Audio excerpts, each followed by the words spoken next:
Hey friends, I'm Sharon Betters, and you are listening to the Daily Treasure podcast that is produced by Mark Inc. Ministries. And our vision at Mark Inc. is to offer help and hope, especially to those who are hurting. And one of the ways we do that is to produce resources that focus on the scriptures. And one of those resources is the Daily Treasure devotional. So my prayer today is that as you listen, the Lord will pull out his word that fits where you are, and you will know that it is a message just for you, sent from him. So today's devotional is called Treasures Along the Way, and today's treasure is from Psalm 71, verses 17 and 18. O God, from my youth you have taught me, and I still proclaim your wondrous deeds. So even to old age and gray hairs, O God, do not forsake me until I proclaim your might to another generation, your power to all those to come. Just before we welcomed our first grandchild into our family, a friend remarked, "The first time you see that child, you're going to turn into a different person." This from a grandmother who gleefully shared grandchild stories and pictures as though no one else in the world understood the joy of grandparenting. My friend was right. I love grandparenting. I entered this new role with lofty goals planted deep in my heart by observing our children's grandparents. My parents had 42 grandchildren, over 100 grands and great-grands at the time of my father's death. Somehow, my mother convinced each grandchild that he or she was her favorite. My sisters and I often discuss how she accomplished such a feat. We concluded she simply loved and enjoyed each one. Lest you think she must have showered each one with special events and lots of gifts, she spent the last 15 years of her life living with the after effects of a virus that attacked her heart. Instead of a participant in a lot of activities, she took the role of cheerleader, prayer warrior, and was always available for a long phone conversation or a visit in her kitchen. She struggled with feelings of inadequacy, perhaps not realizing the priceless gift of her presence to each of us. One of my favorite pictures is where a bunch of young adult grandchildren surround my mother on a couch, each one grinning widely and clearly happy to be in her circle, a fruit from years of investing in each one. I think about her grandparenting style often in this season of my life. We have 14 grandchildren, at the time of this writing, ranging from 10 years old to almost 30. Grandparenting young adults and adolescents require intentional pursuit of time with very busy people.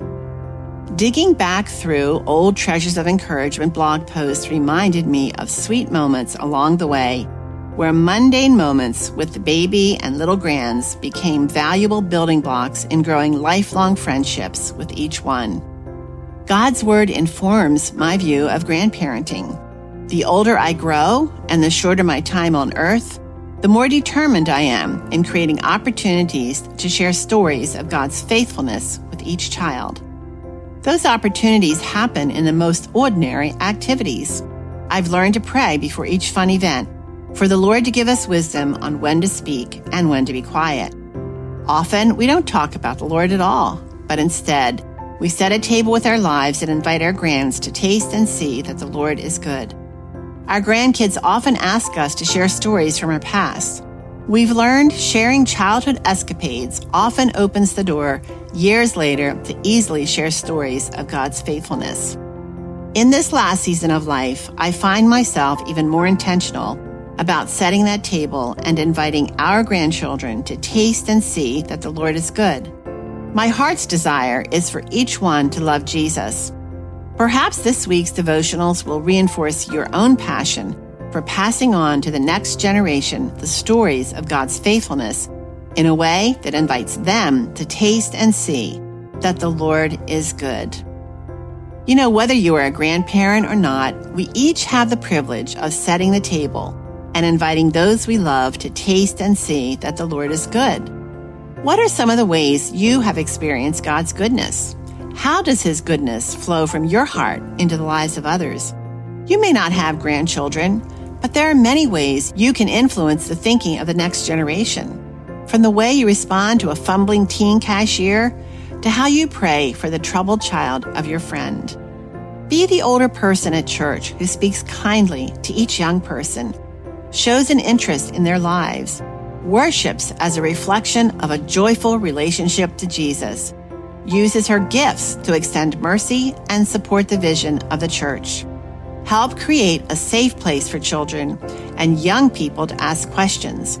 Observe how to respond to life's hardest places and trust Jesus to never leave or forsake them. Ask the Lord to open your mind and heart to how you can reflect the faithfulness of God to the next generation. And oh, friends, what a calling we have to declare His faithfulness from the time we are young until that last season of life. We still are on mission. We still have a purpose, and that is to invite others to taste and see that the Lord is good. Friends, thanks so much for joining us for this third week of Treasures Along the Way. And as I've said before, but perhaps you're new to the devotional, I hope that you are remembering the treasures that God has sent to you.